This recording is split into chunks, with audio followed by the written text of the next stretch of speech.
time for our ArcelorMittal Power Rankings. And we're basically asking you guys to do the same thing we asked our viewers to do, to rank from 5 to 1 the most favorable matchups remaining for Big Ten Bowls. Number 5 will be your least favorable matchup, working all the way up to number 1. You got it? Yeah. Did I explain that well? You did an excellent job. I mean, you are dying to get started, so go ahead. I got things circled. No, my number 5 pick would have to be Nebraska going up against Georgia.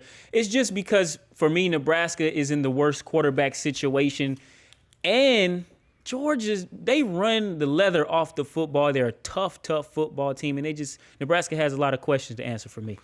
Yeah, I'm right there with you. Nebraska, they've had trouble all year long stopping the run. It's going to be no different when they face Georgia, especially without Aaron Murray. Like I said, Todd Gurley is a beast. Mm-hmm. So we believe the Gator Bowl, the least favorable matchup still remaining for the Big Ten. Of course, that's Nebraska against Georgia. Rematch, remember, last year it was the Capital One Bowl. This year it's the Gator. Moving up the ladder, Brandon, at number 4. Number 4 for me would have to be Iowa Hawkeyes playing against the LSU Tigers. Time out. You just got done in the last block telling me how much you love this matchup for the Hawkeyes. No, I do. But we're talking ranking it of the other 5 games. So really you're telling like me 3 games have more favorable matchups. You're loving the Big Ten the rest of the week. I'm loving it. Yes, to me. All right. And it's because, thank you very much, LSU is a really good football team. And if they had Zach Mettenberger, they could be, they were really like 1 or 2 games from being in the BCS right now. They're pretty tough. All right. Just making Excuse me, buddy. You were just selling the Hawkeyes before. I'm just still checking. Selling them. I'm going to go with Wisconsin in the Capital One Bowl. I think Wisconsin, this is a tough matchup. South Carolina, physical team. And frankly, Wisconsin, even though I told them they had to have a short memory, haven't played well in bowls. But this is Gary Anderson. If they can get up early, that's the key. They get up early, they'll win this game. Let's just remember, though, those 3 Rose Bowl losses, not like they were blowouts. I mean, we're all talking about I agree. Tight games. Russell Wilson still asking, where's that last second on the clock from a couple years ago? Each one of those games, last drive. Middle of the road now. Your number 3 most favorable matchup remaining.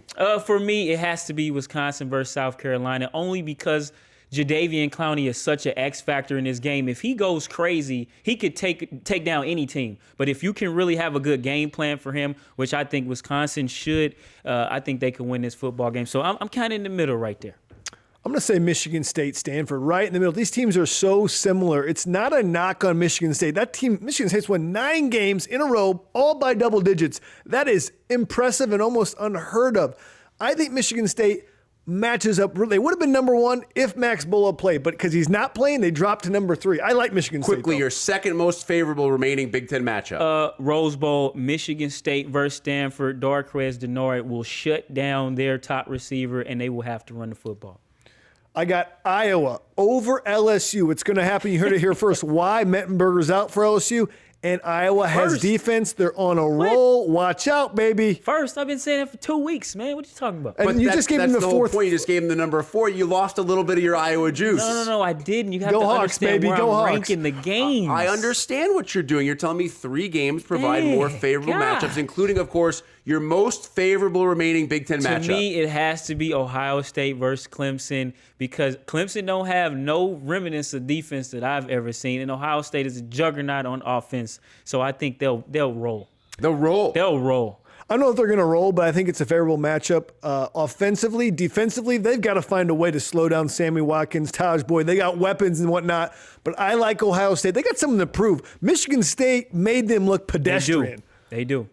I just use pedestrian. So you guys are both rolling with Urban Meyer. Yeah, they have a lot to prove, man. And End of the sadness pizza. And Clemson, Taj Boyd was running for his life against South Carolina, and I think a little bit of the same could happen against Ohio State. South Carolina and Florida State, with all due respect to Ohio State, their defense is not in the same category Florida as those boys, two man. teams. All Bro, of them got Clemson Florida hasn't boys. beat anybody. Nobody. Absolutely nobody.